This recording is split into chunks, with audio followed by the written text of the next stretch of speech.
Hi, I'm RC Panzer, and this is the Fresh Air Berserker LE build. We'll be featuring skills, utilities, traits, gear, some math, and gameplay.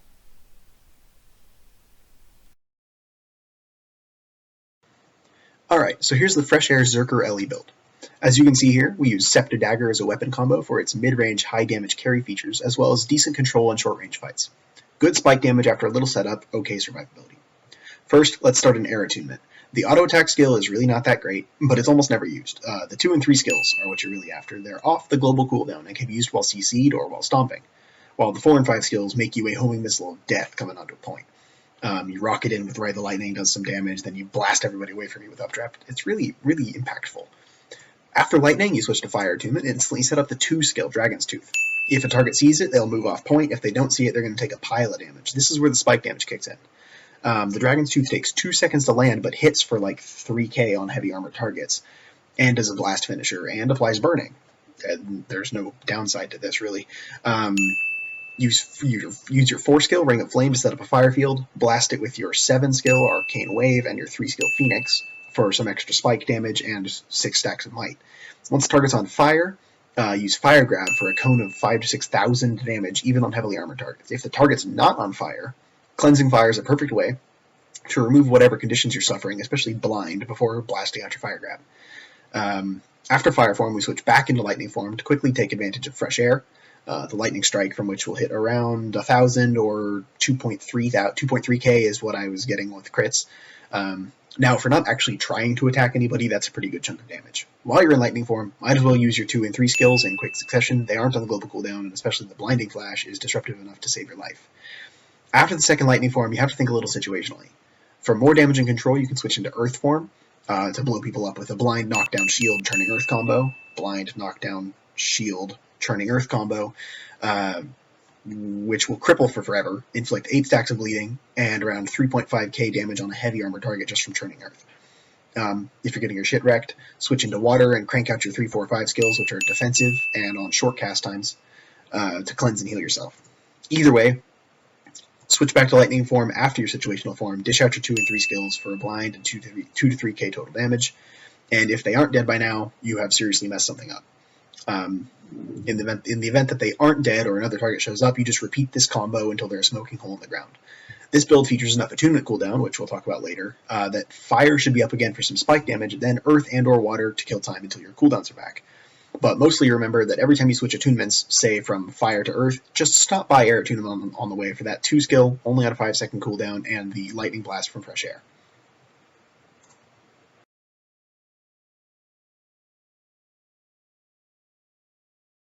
Alright, for utilities. For our healing skill, we take Ether Renewal, which provides a ton of healing on short cooldown, provided that you can get away from combat. This is really good for bursty cooldown reliant builds such as this one, because it lets you cleanse yourself while your offensive stuff is on cooldown. First utility, I choose Arcane Wave, which is a guaranteed crit and guaranteed to proc those on crit sigils, as well as a blast finisher for the fire field we set up earlier. Next, Arcane Shield is the floating choice I made, because it can be easily replaced with Mist Form or Armor of Earth, which are good for escapes and stomping, respectively. It does. I take it because I love it in combination with Turning Earth, because some foolhardy warriors are going to try and interrupt you out of it, and this shields you from that interrupt, leaving them right next to you and vulnerable for the spike damage 5-3k, and they're going to die from that. Last, we take Cleansing Fire, because it's a great condition cleanse on a decently short cooldown. Now, the extra benefit to all 3 of these abilities is that none of them are on the global cooldown. This means when you panic and have to hit something defensive, it doesn't matter if you're stunned, casting, moving, rolling, stomped. You can cast something. You can cast Arcane Wave for an extra burst of damage. It's kind of on a long cooldown for what it does, but it's there. Arcane Shield is the panic if you didn't manage to get the Turning Earth combo off. Arcane Shield is the, oh crap, I'm going to die to this Thief's Burst or this Hambo Warrior's Knockdown combo. Cleansing Fire is, oh crap, there's people all around me and I'm getting conditions dumped on me. They all work defensively. For the alt skill, there isn't really a best one to take, but one that I believe helps in the most situations that you're going to run into if you're playing this build to its strengths. Fire Greatsword, yeah, it's good. It's okay. It provides good damage, but people have to sit in all the skills, which they won't in PvP. And Tornado, duration of 15 seconds. It's just too long to take your awesome attunement abilities out of the fight. I choose Greater Elemental, because it gives something my opponent needs to worry about other than me. The lightning form one stuns on a 15-second cooldown. The fire one does a meteor storm, 15-second cooldown. The ice one chills and heals and removes conditions and does all kinds of fun things. And the earth one cripples and does damage and gives you protection. So they all suit the attunement that you're in. Perfectly suited to each attunement. Convenient little bonus that helps you in those 1v1 or 1v2 fights where you need a little edge against a better equipped or better, more powerful team.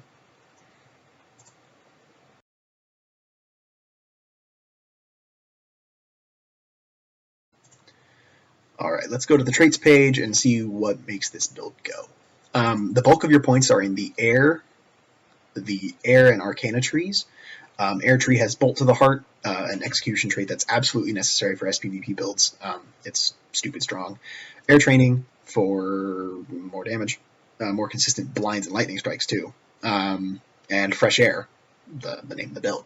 This skill refreshes air attunement's cooldown on any critical hit except for its own lightning bolt, because it has a 5-second internal cooldown between refreshes, which if you're switching air and another attunement back to air more than every 5 seconds, you are a chain gun. You are doing something insane and not using your other attunements to their full potential. One of the main features of this build is actually a minor trait called Electric Discharge. Every time you attune to air, lightning strike your target. Alright, cool, yeah.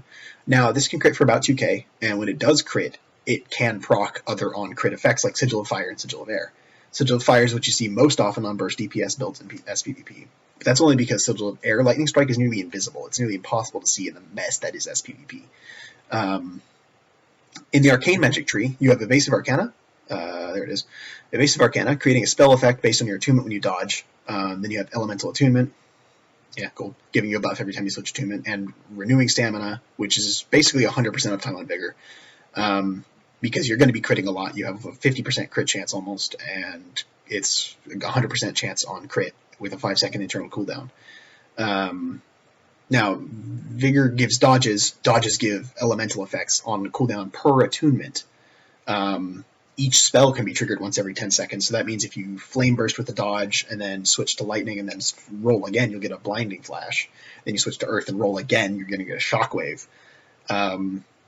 Yeah, attuning gives you a buff on no internal cooldown, and a refreshed cooldown on dodge roll effect. So this tree synergizes very well with itself. More crits mean more spells mean more crits, more spells mean more attunements, mean more buffs, mean more crits, etc. Also, Arcane Fury, when you switch attunements, 2.5 seconds of Fury, more crits, more spells, more buffs. Yeah, you get it.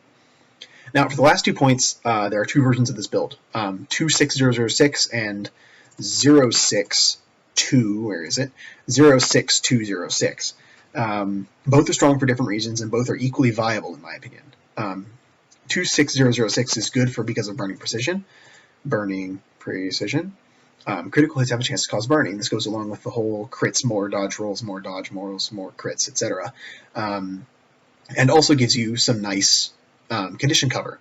It gives you condition cover by adding burning every 2 seconds for 1-something seconds, stacking with the burning that you apply in fire attunement. Condition cover and consistent additional damage, with a high base damage, mind you, can give you the edge in a drawn-out fight, except against freaking Guardians. The other way to take this build is 2 points in Earth for Stone Splinters, giving you 10% additional damage against targets that are close to you. While that is ideal for a DD build or a Dagger build, Scepter is kind of medium range at best anyways, so this applies for most of your damage, and most importantly your Fire Burst, but not like the range stuff you're doing, keeping people off points. I personally take the 2 points in Fire for the additional power and additional condition duration. Not that really helps. The power is what I'm really after. And a little bit of extra dot damage. It works for what I do.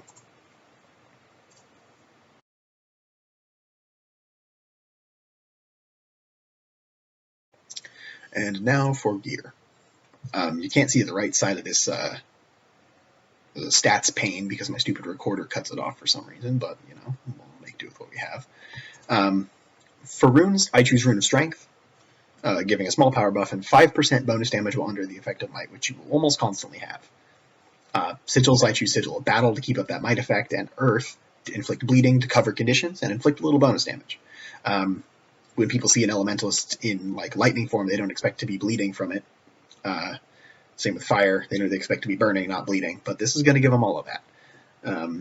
Now, it should come as no surprise, the Berserker Amulet is the amulet of choice for DPS builds in SPVP, and it validates itself, giving you a total of almost 50% crit and 50% bonus crit damage, which you can't quite see. And this, in combination with your traits, for a total crit damage modifier of 1.5. That means that if, with no gear, if you would be doing 100 DPS, say, that's really low, but you know what I mean, this build you'd be doing an average of 150 DPS, counting, every half hit for twice as much damage, you get 150. Not counting conditions, not counting utility effects such as cleansing, mobility, stability, etc. This build also features 2,133 power with no buffs. Like, you're sitting on no might stacks, you're sitting on just no in earth form. Let's see if it changes. No, it doesn't change throughout the forms. You're sitting with just bonus 100 power from traits, and you still have 2,100 power. That's huge. Huge power for a class with huge power ratios.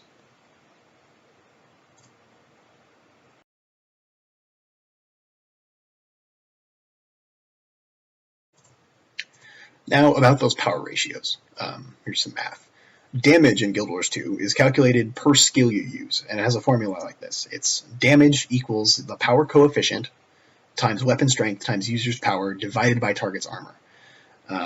Since weapons in SPVP are standardized, and everybody in PvE has about the same level of weapon, usually rares or exotics, and those don't have a huge disparity in average damage, that's what we're talking about. It's averaged to about 1,000 damage. For target's armor, players in SPVP have typically between 1,600 and 2,400 armor, averaging about 2,000, which really simplifies the equation, down to damage equals power coefficient times user's power divided by 2. That's for an average target. You're not fighting a bunker guardian with this. You're fighting like a medium tanky thief or something, or a low armor warrior. Power coefficients are given per each 1 to 5 ability of a class, so there's some stuff to calculate. Now, for Elementalist, Fire Damage Burst has a total coefficient of 9.45. That's huge. Assuming you hit all 3 parts of Phoenix, which is the path on the way there, the explosion, and then the path on the way back. Fire Grab while they're burning, and Dragon Tooth lands on them. If they manage to dodge the Tooth, that goes down to 7.35, which is still pretty good for a 3-second burst.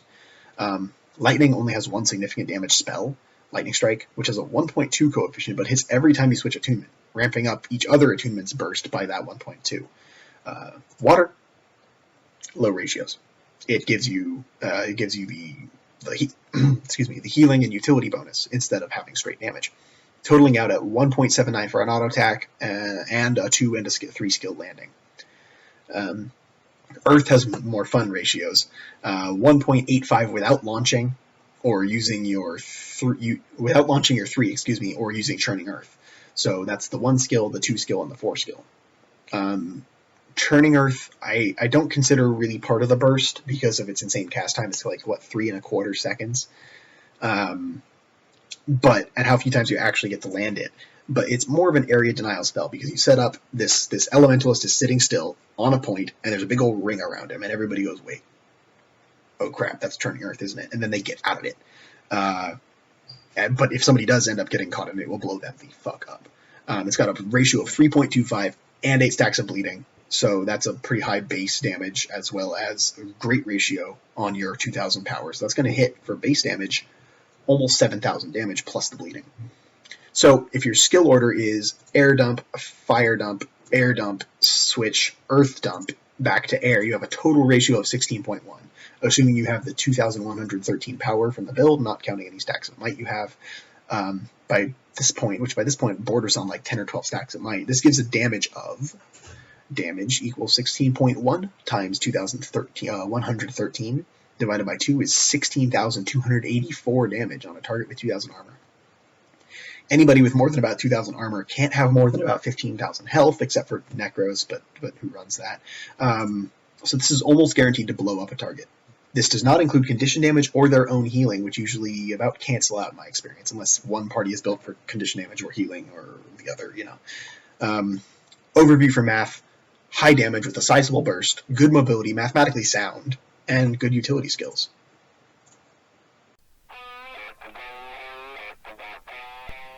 Alright, so here we are talking about some gameplay. This is just to show how I burst down a ranger. You see this ranger doesn't really know what's damaging it. She's already lost 3/4 of her health. She's a berserker ranger build, so she's taken a lot of damage with just a little bit of vitality. She manages to get me low with this barrage, but switching back into lightning form, you deal fresh air damage.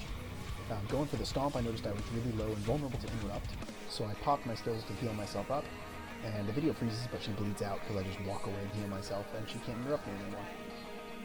For point defense, this after chasing down a mesmer, this one's kind of dumb. I guess where she is, and kill. There she is. Now, about to stomp. Oh, she faked me out. You have to call their bluff like that. Walk over the fake one, or the real one, stomp it, go back and go low. At this point, my teammate, that guardian right there, is talking to me voice chat, going help, help, help. So I get back to lane, we get back to the point, disrupt the attacker. She's at a bunch of health because she's a pretty tanky build. But disrupt the attacker, get him off the point, spike him down with fire damage, blast, blast, and with the stomp, he's going to move, so we got to finish him off.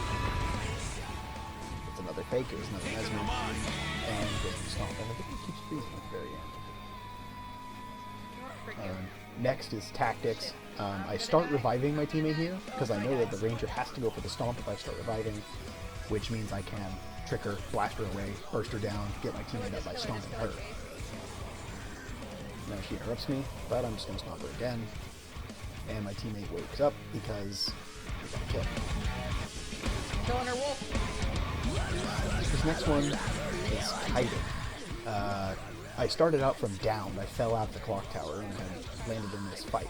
So go around the corner, hoping to catch somebody and turn and earth, but it's PBAOE and they got out of it. 2 guardians. They both pulled me. So going to spike one down with the help of my thief teammate. We get him very low, you see here, and I'm just trying to get out and kite away. So he sees me low and starts following me, and so water heal myself, get back, use all my heals to my advantage. He goes down, and the thief finishes him off. So it's now me, a thief, and this last guardian at full health. And this one's got a much tankier build than me at first. So we're both putting damage on him, and the thief's having a really hard time keeping up. The guardian's just trying to stay alive at this point. He pulls us both in. It just happened to be when I was casting my heals, so that was good. You see the shield, switch to lightning, burst him down, blast him away, switch to earth, get some damage, switch to water, get some healing on yourself, get my elemental heal, and I'm kiting again. He wants to chase him, he wants to get that kill, so I'm going to run back into the fight now that my cooldowns are up, and I heal like a third of my health with my healing skill, drop abilities, burst him down in lightning, conditions, watch his health drop.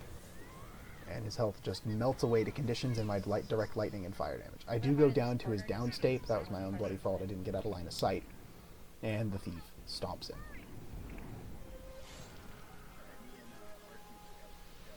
Thanks for watching. Like and subscribe below.